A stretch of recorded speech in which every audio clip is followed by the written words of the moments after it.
Usha Joseph എന്ന യുവതിയുടെ വയറ്റിൽ കത്രിക കുടുങ്ങി എന്ന വാർത്ത പുറത്തു വന്നതിന് ശേഷമാണ് ആരോഗ്യ മേഖലയുമായി ബന്ധപ്പെട്ട വലിയ പ്രതിഷേധങ്ങൾ അലയടിക്കുന്നത്. ആ പ്രതിഷേധത്തിന്റെ ഒരു തുടർച്ച എന്ന നിലയിൽ ആയിരുന്നു കണ്ണൂരിൽ എത്തിയ ആരോഗ്യമന്ത്രിക്ക് നേരെ വലിയ തോതിൽ ഉള്ള പ്രതിഷേധം ഉണ്ടായത്.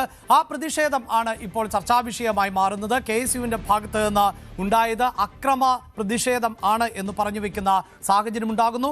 ആരോഗ്യമന്ത്രി ചികിത്സ തേടുന്നു. വിദഗ്ധ സംഘം വിദഗ്ധ പരിശോധന നൽകുകയും ചെയ്യും.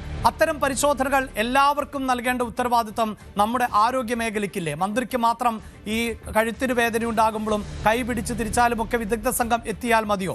അങ്ങനെയുള്ള ഒരു കരുതൽ ഉണ്ടായിരുന്നുവെങ്കിൽ ഇത്തരം പ്രതിഷേധങ്ങൾക്ക് വഴിവെക്കേണ്ടതായി വരുമായിരുന്നു. നേരത്തെ നമ്മൾ MV ഗോവിന്ദന്റെ പ്രതികരണവും കേട്ടതാണ്. ഇതെല്ലാം ഒറ്റപ്പെട്ട സംഭവം എന്നാണ് MV ഗോവിന്ദൻ പറഞ്ഞു വെക്കുന്നത്. പ്രിയ പ്രേക്ഷകരെ, അവിടെ ചില കണക്കുകൾ നമുക്കൊന്ന് നോക്കിപ്പോകേണ്ടതായിട്ടുണ്ട്. ഇത് വലിയ ഡേറ്റയൊന്നുമല്ല, മറിച്ച് ഈ കഴിഞ്ഞ 6 മാസത്തിനിടെ ദൃശ്യ ശ്രവ്യ അച്ചടി മാധ്യമങ്ങളിൽ പുറത്തു വന്ന വാർത്തയുടെ കണക്കാണ്.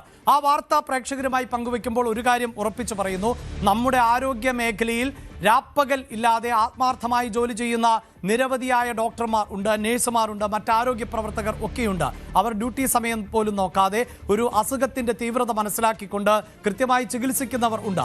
അതുകൊണ്ട് പിഴവുകൾ ചൂണ്ടിക്കാണിക്കപ്പെടാതെ പോകാനും പറ്റാത്ത സാഹചര്യം കൂടി ആണ് ഉള്ളത് എന്നത് തന്നെയാണ് എടുത്തു പറയേണ്ടത്.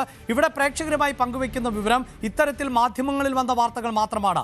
അതോടൊപ്പം തന്നെ മാധ്യമങ്ങളിൽ വരാത്ത വാർത്തകളും നിരവധിയാണ്. ഉഷ ജോസഫിന്റെ വിവരം പുറത്തു വന്നതിന് ശേഷം സർജറികളിൽ പിഴവ് പറ്റിയ ആളുകളുടെ വിവരങ്ങൾ, പ്രത്യേകിച്ച് കാൽമുട്ടിന് ശസ്ത്രക്രിയ ചെയ്ത ആളിന്റെ കാഴ്ച നഷ്ടപ്പെട്ട സാഹചര്യം, അങ്ങനെയുള്ള വാർത്തകൾ, അതായത് പ്ലാസ്റ്റർ ഇട്ടതിന് ശേഷം കൈ വളഞ്ഞു പോയ ആളിന്റെ വാർത്തകൾ, അങ്ങനെ നിരവധിയായ വാർത്തകൾ പുറത്തു വന്നുവെങ്കിൽ എപ്പോഴാണ് ഈ വിവാദം ഇത്തരത്തിൽ കത്തിപ്പടർന്നത് എന്നതാണ്.